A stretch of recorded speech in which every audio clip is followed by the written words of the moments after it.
Começamos falando sobre as possíveis taxações aí do etanol vindas pelos Estados Unidos. Só para vocês entenderem, o etanol produzido no Brasil, em grande maioria, é de cana-de-açúcar, enquanto o etanol lá nos Estados Unidos é de milho. Apesar do etanol de milho aqui no Brasil já ser 15%. Teve um vídeo...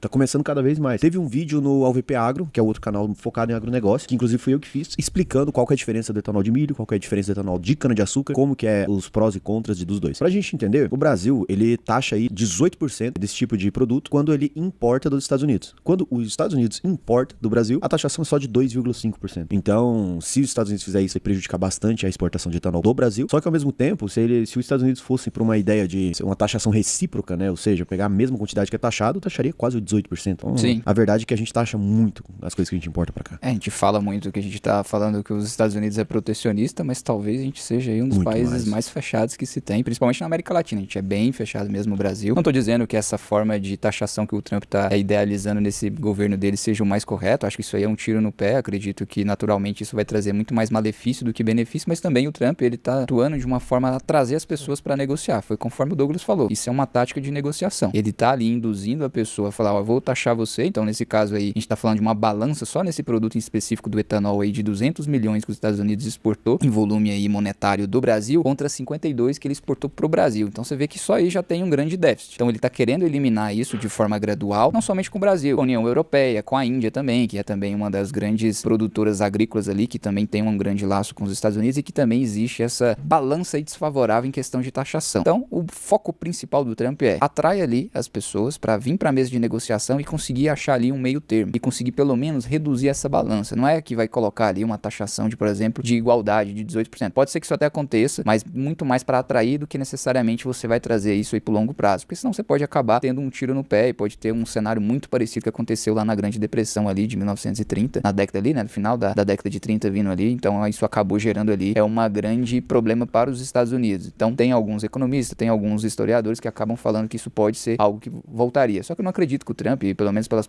primeiras implementações de tarifa dele, não tá sendo nessa atitude, tá sendo muito mais em atrair. E, querendo ou não, existe aí um nexo para isso acontecer, porque você vê por um lado, Brasil taxando super na parte de importação de produtos americanos, principalmente no etanol, no caso específico, e na outra via, eles acabam taxando bem pouco, 2,5. Então isso aí é um desbalanço totalmente. E o Brasil precisa aí de deixar de ser protecionista para ter uma economia muito mais aberta e acabar com os conchavos aí em todos os setores. Toma essa. Nisso, a gente tava naquele ônibus saindo de Congonhas lá, eu e o Douglas falou assim, nossa, já parou pra pensar o quanto que em um pouco mais de um mês o Trump já mudou tanta coisa? Acho que foi o presidente na história que mais mudou coisa. E a gente chegou a uma conclusão diferente, né, Douglas? Tem um presidente que mudou mais. E foi o Collor, né? O Collor já entrou, tirou o dinheiro do povo, mudou tanta coisa que mudou até ele. Então, chupa, Trump, a gente tem mudanças maiores.